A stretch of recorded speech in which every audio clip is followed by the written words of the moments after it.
Hello again, everybody. My name is Nathan ELEMENTofFROST, and welcome back to yet another episode review video for yesterday's episode of The Walking Dead. That is right, everybody. If you're watching this on Mondays, at least it's yesterday, right? I guess. But if you're watching it further than Monday, well, it could be a few days ago, a week ago, a month ago. Hell, it could be already Season 6B. We have no really idea. We can't really tell when you are watching this. Only you can do that. Anyway, welcome to the video. I know that was kind of a random intro. But, mid-season finale, guys. That is right. Mid-season finale aired last night on November 29th. Currently is November 30th. Episode review. Everybody, that is right. Let's get into it, man. Let's just get into it. So, this was Season 6, Episode 8, the mid-season finale entitled Start to Finish. Okay, now, to get into some things, obviously, as always, there are spoilers, guys, so if you guys have not caught up to this week's episode, Season 6, Episode 8, Start to Finish, the mid-season finale, do not watch this video. It goes without saying. You know, if you don't want to be spoiled, don't continue watching. Go watch the episode, then come back if you guys would like to, and we'll have a little discussion about what we thought the episode was like and how it really was. Anyway, to start things off, basically, we sort of have like an intro scene to The Walking Dead this time. It wasn't too hectic, you know what I'm saying? It was kind of a peaceful intro scene, sort of creepy music playing in the background, the tiptoe through the tulips thing. Yeah, you'll get it once you watch the episode. Anyway, it was Sam, which is actually Jesse's youngest son, who actually not really locked himself upstairs, but he's staying upstairs because he doesn't want to go downstairs because nothing's changed upstairs. Everything has downstairs. You know, obviously that referring to his mom killing that woman wolf in her kitchen and, you know, having a fun time with that. But anyway, he's upstairs, and he's leaving an empty lunch plate outside his room, and he basically retreats back inside his room, where he draws a picture of a little boy tied to a tree with walkers surrounding him. So I'm not sure if that's a bit of foreshadowing to something that we might see very, very soon. I'm not too sure. It was kind of a little weird to see it. You know, he was just drawing a picture of a little boy tied to a tree, and then walkers, like I said, surrounding him. So I'm not really sure what that was sort of hinting at, if it was hinting at anything or anything. I'm just not sure. You know what I'm saying? I really am not. So now, shit hits the fan. All right? So we're starting things off right where the episode ended. Basically last week, for Season 6, Episode 7, we're starting things off with the watchtower collapsing and knocking down a panel from Alexandria's perimeter wall. Okay? So as walkers start to swarm through the gaping hole in the fence, everything like that, Rick orders everyone to run to their homes. We actually seen this in a little bit of a sneak peek and in promos, stuff like that. He orders everybody to run to their home. He gets up off the ground. Now, this is where we get to see some, like I said, literal shit hit the fan. Deanna, we get to see her sort of build as a character. Deanna and Rick open fire on the walkers, and Deanna actually falls down and I believe gets cut on a saw. Right? But as she fell down, something else happened as well, guys. We'll get into that. Meanwhile, Carol now trips, basically while running down the street and hits her head. This was her running back from the jail cell area where she was with Morgan. Obviously, you know, their whole beef can wait. You know, the zombie apocalypse basically just took over Alexandria, so they obviously have to stay safe and stuff like that. Anyway, she was running down the street and it hits her head. Morgan helps her up, and they dash into the townhouse with the makeshift jail cell. Maggie scrambles down to the lookout post. This was kind of fucking scary, man. I have to tell you right now, this was pretty bad. You know what I'm saying? Maggie, I had some pretty bad feelings of what was going to happen to her. I'm just glad nothing did happen to her. So she scrambles to the lookout post. She ran completely out of ammo. Basically, like I said, narrowly escaping walkers as they grab at her feet. She went up the ladder, and then the ladder broke, but she held on, and she pulled herself up. Thankfully, I did not want Maggie to die or anything like that. That would have been fucking horrible. You know what I'm saying? We need to see a Glenn and Maggie reunion. And Glenn, he sort of made it back. You know, Maggie doesn't see him yet, but Glenn has made it back, obviously, outside the walls of Alexandria, and well, that would have been shitty if Maggie would have just, you know, bit the dust right there before they actually got to, you know, have a reunion. Him being right outside the walls and not being able to do anything to protect her or anything like that. That would have sucked. That would have hurt Glenn a lot as a character. So I'm definitely glad they didn't go with that route. Anyway, Eugene cowers in a corner basically against the wall and actually spots Rick's walkie-talkie on the ground. Okay? Now, if you guys remember back to Season 6, Episode 6, the whole Daryl, Rosita, or no, the whole Daryl, Abraham, and fucking Sasha, that's her name, that whole episode with them, we remember at the end of that episode, they were driving home in a truck, and Daryl has a walkie-talkie, and, he's calling out different names, he's trying to contact anybody, and he calls out Rick's name, and on the end of that walkie-talkie, we actually get to hear the words, help, right? We all thought at the time that it was Glenn. We all know that now that it was not Glenn. Glenn made it out of there alive. He didn't have a walkie-talkie. He made it out of the dumpster. It was not Glenn who said help. We were literally wondering last episode when we found Glenn, he's not the one who said help. Obviously, somebody else is out there. Somebody else has to, like, who was it that said help, basically, is what we are all asking ourselves, because we know that it wasn't Glenn. And basically, this is sort of where the timelines sort of sync up. So Daryl calls Rick's name, and we hear it on this episode. We don't see Daryl or anything like that, so that's unfortunate for all you, Daryl mega fans or whatever. But we get to actually hear his voice in the walkie, so I guess that'll do you, right? That'll do you. Daryl calls Rick's name, and Eugene picks up the walkie and says help. Basically, he cries help as a walker comes at him, and luckily enough, Rosita and Tara rescue Eugene, and they flee to a nearby garage.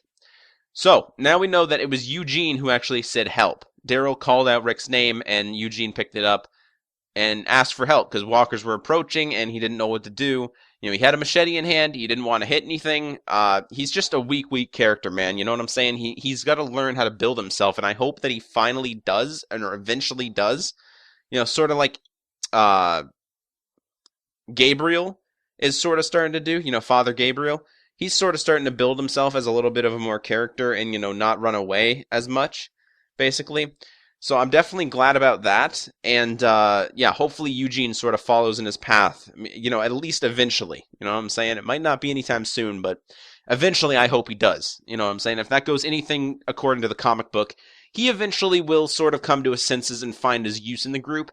Maybe not a whole, Rick and Daryl fighting every single walker out there type of badass, but he does find his worth, and he becomes very, very, very useful to the group in the comic book. So hopefully he does.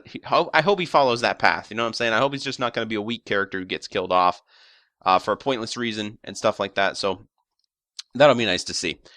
Rick helps Deanna now limp down the street where they're joined basically by Michonne, Gabriel, Carl, and Ron. Jesse shoots at incoming walkers and ushers the group into her house.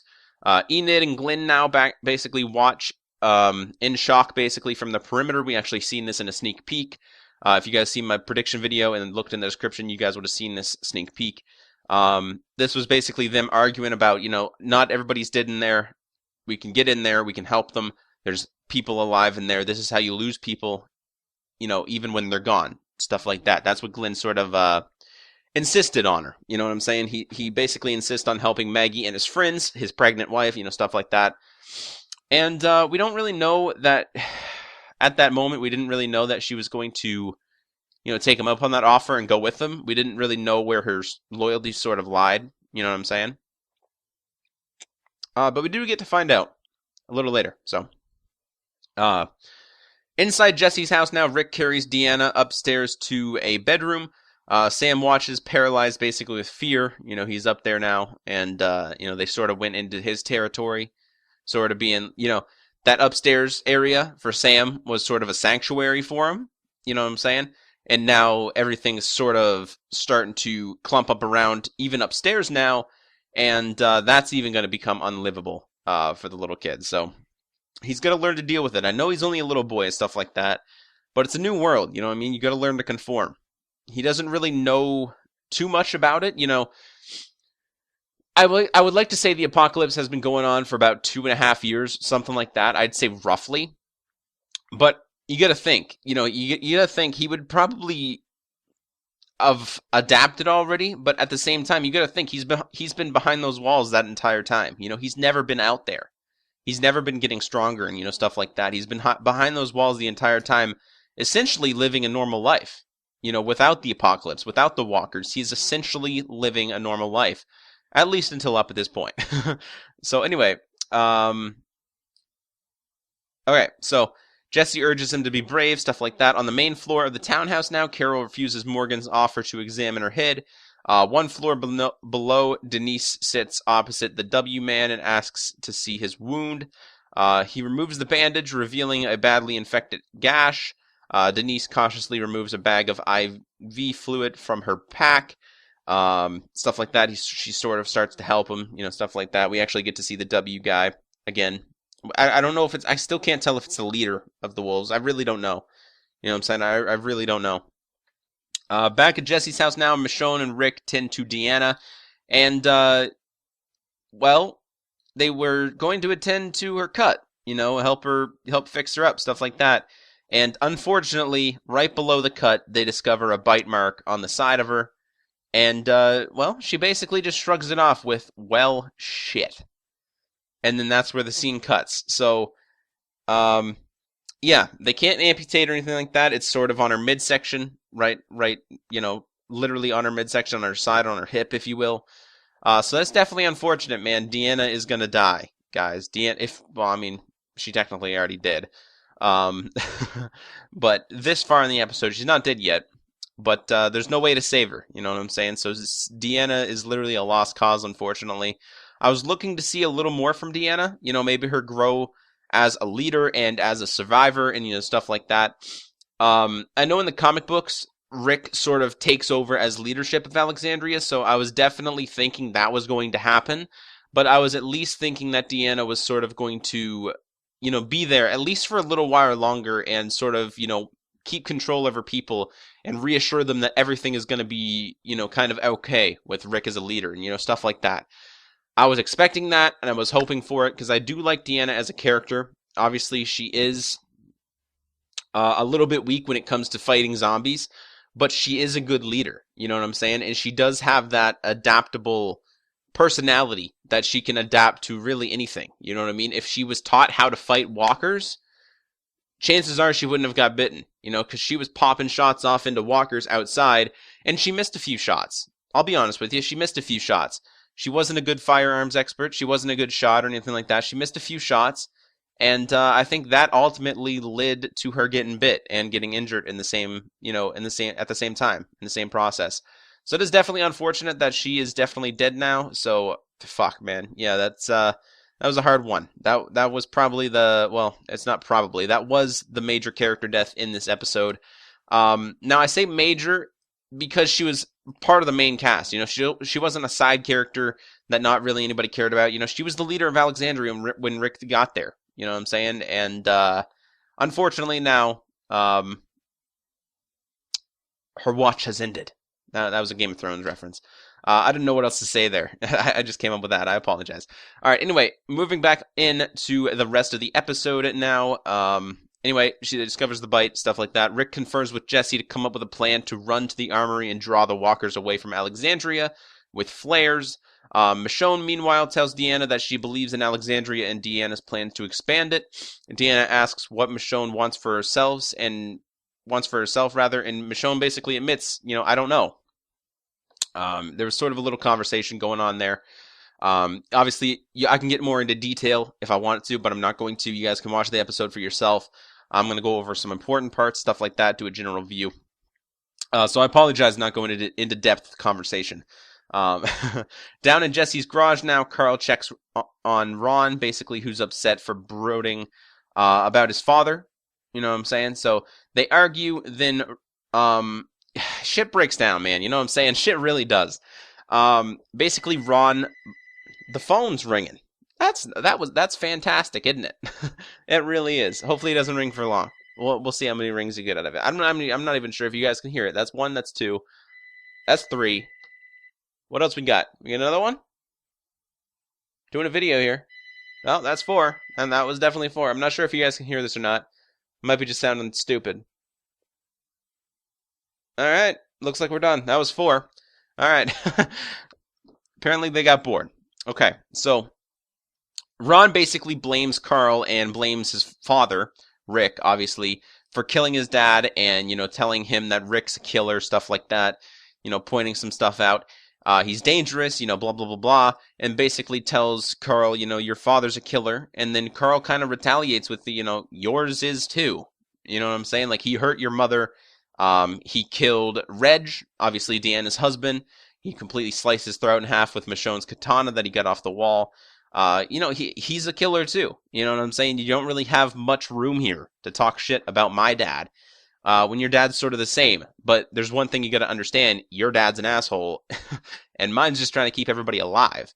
Anyway, they argue, basically saying, and Ron basically says, your dad's dead, everybody's dead, my mom's dead, my brother's dead, your dad's dead, and then he was like, you're dead too. And he locks the door and takes out his gun. And as he was taking out his gun, Carl runs at him, knocks it out of Ron's hand before he can use it, kind of smashes him against the door. And as they fight, Ron swings a shovel at Carl, but accidentally breaks a window instead. Walkers immediately flock to the sound of the breaking glass. Yeah, shit's going down, you know what I'm saying? So they're in a fight. Rick and Jesse hear the commotion and race to the garage. Rick breaks the door open with an axe. Ron and Carl run inside the house as walkers stream into the garage. Rick and Jesse now shove a couch against the door. Carl covers for Ron and says they accidentally knocked over a shelf. So yeah, so he didn't really tell on Ron or anything like that. Carl sort of has hope for him, if you will. And yeah, so that's what happens. So from them fighting, their house is sort of compromised now. You know what I'm saying? The walkers know that they're in there, and they actually already made it into the garage, unfortunately, and the door that Rick had to break in order to, get in there and help them. Obviously, that door is not going to last very long, so they're inside the house now, and they barricade the doors and stuff like that. In private now, Carl upstairs holds Ron at gunpoint and demands he hand over the gun. Obviously, that's sort of necessary. Ron does and apologizes for attacking him. Carl empathizes with Ron, basically, for losing his father, but he points out that Pete was an asshole, end quote. Quote, end quote. An asshole. Rick hears Judith crying and runs upstairs. He sees Deanna leaning into Judith's crib and moves in to kill her. Just as he's about to swing the axe at her, she yells out, basically saying, it's still me. You know what I'm saying? So she didn't turn yet. It kind of looked for a moment that she sort of did, because we didn't really hear her say anything. We didn't, hear anything like that. She was sort of leaning over the crib and reaching down at Judith. You know what I'm saying? So if Rick comes into the room, that's sort of what we can expect. You know what I'm saying? She got bit, so we were kind of expecting the worst. But anyway, she yelled out saying it's still me.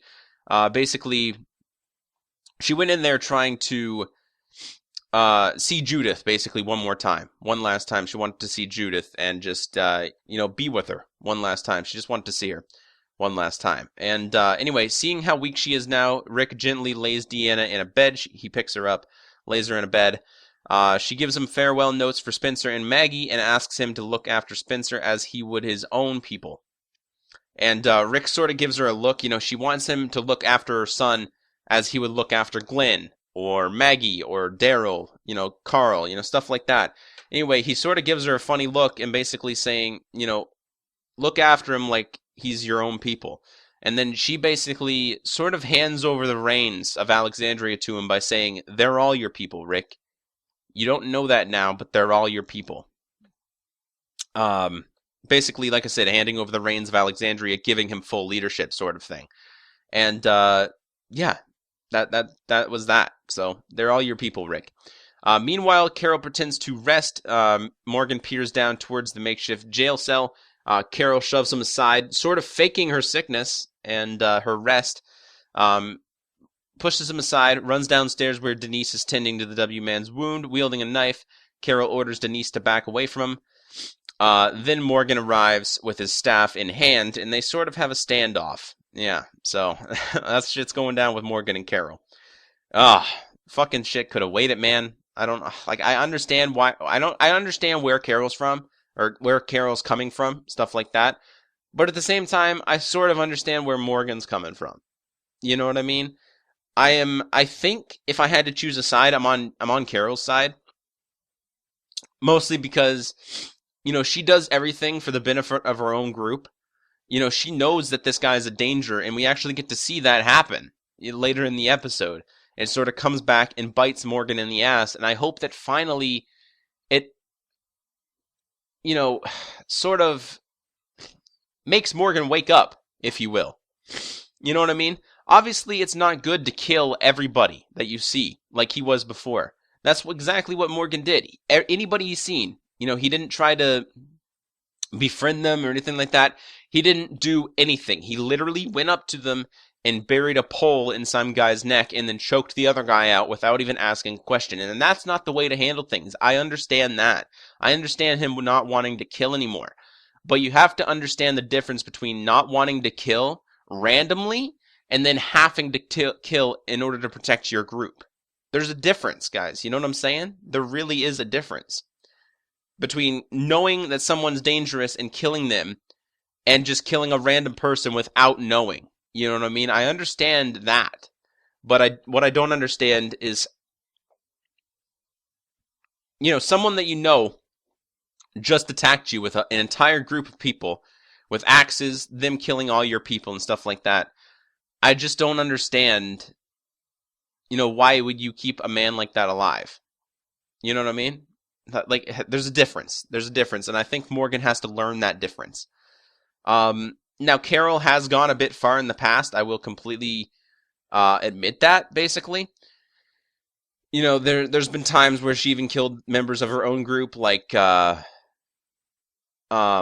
god, back in season 4, man, I can't remember her name. Tyrese's girlfriend. Oh god, that's bad. I can't recall her. I cannot recall her name.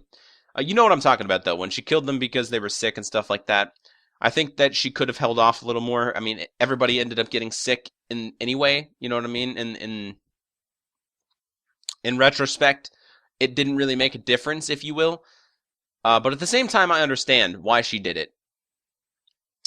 Yeah, I don't know. It's sort of hard to it's not sort of hard to talk about, but it's sort of hard to defend her sometimes, if you know what I mean. Anyway, Morgan tries to dissuade Carol from killing the W-Man. Actually, before that happens, back at Jesse's house, walkers break through their makeshift defenses and start flooding inside. They all sort of retreat back up the stairs. Rick blocks the stairs with the sofa as the group retreats upstairs. Then he tells Michonne that they're going to need 2 walkers. What's his plan? What's his plan? Morgan now tries to dissuade Carol from killing the W-Man. Carol threatens to kill Morgan if he gets in the way. Morgan knocks the knife out of Carol's hand and slams her to the ground, knocking her unconscious. And while he's distracted, the W-Man grabs Morgan's staff and strikes him unconscious. That's right. Carol and Morgan, now both unconscious in the middle of the floor, either trying to kill him or trying to protect him, and W-Man just takes fucking advantage of him. You know what I'm saying? Them fighting just let the W-Man pretty much go. He takes Carol's knife and points it at Denise. He starts to cut his hands loose, stuff like that. Shit goes down, guys. You know what I'm saying? That's one of the reasons why Morgan should not try to protect somebody like that. He's free now. Inside of their community of Alexandria. He can go kill anybody.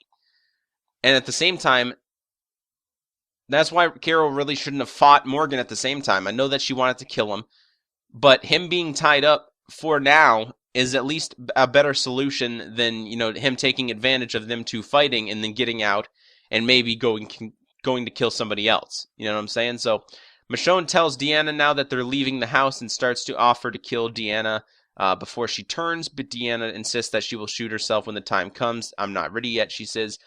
Rick's group now slathers themselves in guts. That is right, everybody. If you guys remember Season 1, Episode 3, which was actually entitled Guts. This is all the way back in Season 1, guys. We remember that Rick and Glenn covered themselves with guts of walkers over... I don't think it was a bed sheet. I'm not sure what it was. It might have been some sort of a sheet. I'm not really too sure. I think it maybe was... Anyway, they slobbered themselves and covered themselves in guts, basically to obviously mask their scent and make it to the armory. You know what I'm saying? It was a pretty common move. They made the move before, they've done it before, and even Rick referenced it. I've done this before, and sure as hell he did back in Season 1, Episode 3, which was entitled Guts. One of my favorite episodes, by the way, that episode. It was very, very good. Sam now opens his door and recoils from the gruesome scene. And Jesse sort of talks to him and just says, pretend you're brave. And Sam basically nods, He has to do this. They have to do this in order to survive. So that's what they're going to do. The W-Man cuts his bonds and holds Denise now at knife point. Just as Rosita, Taro, and Eugene charge into the room, the W-Man forces them to lower the weapons, and he takes a gun and escapes with Denise as his hostage. So, he goes out of the door, into the town, with the whole lot of walkers out there, with Denise.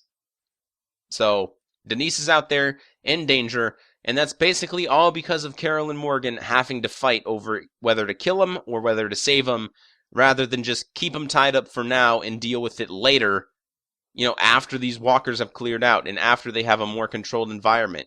Maybe they have a vote on it. We don't know what would have been a better solution, but I know there would have been a better solution. You know what I'm saying? So, anyway, that's what happens there. Rick's group now, each member now covered in guts, goes downstairs and slowly, calmly walks into the herd unnoticed. That is right, everybody. It worked. The herd does not notice them. It is still fucking really nerve-wracking to see them walking through a horde of walkers and just knowing that at any second and any time, something could happen, something could go wrong. And that's what it looks like is going to happen next episode, man. I don't know. Glenn and Enid now climb a tree to gain a better vantage point on the wall, and Glenn sees Maggie on top of a lookout post. Obviously, her being stranded up there sort of type of thing. And like I said, Glenn and Enid, now we know that Enid actually came with them, so I'm definitely glad about that. Like I said, they climb a tree and actually get to see Maggie there. Deanna now holds a gun to her head, but stops from pulling the trigger when she hears walkers in the hallway. She flings the door open, and we sort of get to see her, again, build as a character, but at the same time, we all know that she's going to die. So she opens the door and fires at the herd, taking off a couple of walkers. It was sort of like a, I'm going to take you down with me sort of thing. And I definitely thought that was pretty cool of her to do. Not just take her own life, but take as many of them with her as, obviously she could. I hope that she saved a bullet for her own self, so she doesn't have to get eaten alive. I'm not really sure if she did or not. So I guess, I don't know if we'll see that or not. I'm not sure if her story just ends right there, because we didn't really see, obviously we know that she's going to die, but in that scene, we didn't really see her get eaten by walkers. We didn't see her shoot herself in the head. We saw her take down a few zombies and then scream basically into the camera, sort of, come and get it type of thing. Whether or not we'll see maybe the remnants of her or, something like that in the next episode, we really don't know. Maybe we'll hear a gunshot. Again, I just don't know. I hope that we will. But at the same time, if we don't, obviously, we know that she's just going to die. So, I mean, there's still closure on it. It's not like she has any chance to survive or anything like that. She was bitten on the side, on the hip. So it's going to happen, unfortunately. But that's that. Anyway, Rick's group now stands on Jesse's front porch looking out at the sea of walkers, and they hold hands and make their way into the herd. And as they're making their way into the herd, guys, very slowly, Sam, the little bastard, starts to call out his mom's name. So he starts to say mom, and he says it a few times. And that's not a good sign, man. You know what I'm saying? Walkers don't talk, and walkers know that. If the walkers hear him saying mom in the middle of it, shit's gonna go down, and I'm very kind of nervous for it. But anyway, when they were holding hands and they make their way into the herd, that is where the episode ended, everybody. That is where the mid-season finale came to a conclusion. And I guess that is where we'll pretty much pick things back up. There we go. Pick things back up in the mid-season premiere of The Walking Dead, airing this February the 14th on Sunday, only on AMC, as you guys know. This will be Season 6, Episode 9. We actually don't know the title of it right now. So that, I do apologize for that. I can't really tell you guys the title. I'm hoping that the title of the episode will be called No Way Out. I think that would be definitely very, very cool if they made it that. I guess we'll definitely have to wait and see, though. But anyway, that was the mid-season finale, guys. That was Season 6, Episode 8, entitled Start to Finish. Very, very good episode overall. I loved it. Unfortunately, we did see the demise of Deanna in this episode. Again, we might see her a little later, something like that. What's happening with Daryl? What's happening with Abraham and Sasha? Stuff like that. We'll obviously have to wait to see. Will they make it back home? Stuff like that. We really don't know. So We will see. There has been a little bit of a prologue to the next chapter of The Walking Dead, basically airing this February, so I'm definitely excited to go over that. It won't be in a prediction video, but I will do an episode discussion probably a little later this week or next week, either or. I kind of want to maybe space it out, something like that. But there is a prologue to it. It's about 2 minutes long, and it's short, but very, very sweet, and I can't wait to go over it with you guys. It's going to be super, super exciting. We'll have a little bit of an episode discussion, and obviously my predictions and reviews will obviously return this February. So the prediction video for Season 6, Episode 9 of The Walking Dead will be going up on, February the 11th, and then my review for that episode of The Walking Dead will be going up on February the 15th. So definitely look forward to that, guys. Make sure to subscribe if you haven't already. Keep up to date with all my episode reviews and predictions. But that is it. That is the last episode review of 2015, unfortunately, everybody. So hopefully you guys did enjoy today's video. If you did, feel free to hit the video with a like. Tell me in the comment section below what you guys want to see from me. Also, leave your comments down there, what you guys thought of the episode. I thought it was great. If I had to rate it, I'd say at least a solid 9.5 out of 10. Very, very good. For a mid-season finale, I think it could have been a little more, I don't want to say intense, because the whole episode was very, very intense. It was very, very, edge of your seat sort of thing. But on previous mid-season finales, like, for example, episode 8 of season 4, where the governor attacked, that was very, very intense. But at the same time, we suffered some character deaths and, stuff like that. Again, we have in this episode, but I don't think it was as major as episode 8 of season 4 or episode 8 of season 5, obviously, where we lost Beth. Again, spoilers. If you guys are watching an episode review for season 6, don't be pissed off at me if I spoil something for season 4 or 5. It doesn't really make any sense. But anyway, that's what I got for today's video, guys. That's pretty much it. So if you guys enjoyed, make sure to hit the video with a like I said before. Subscribe if you haven't already. And I will see you guys on the next one. Goodbye, everybody.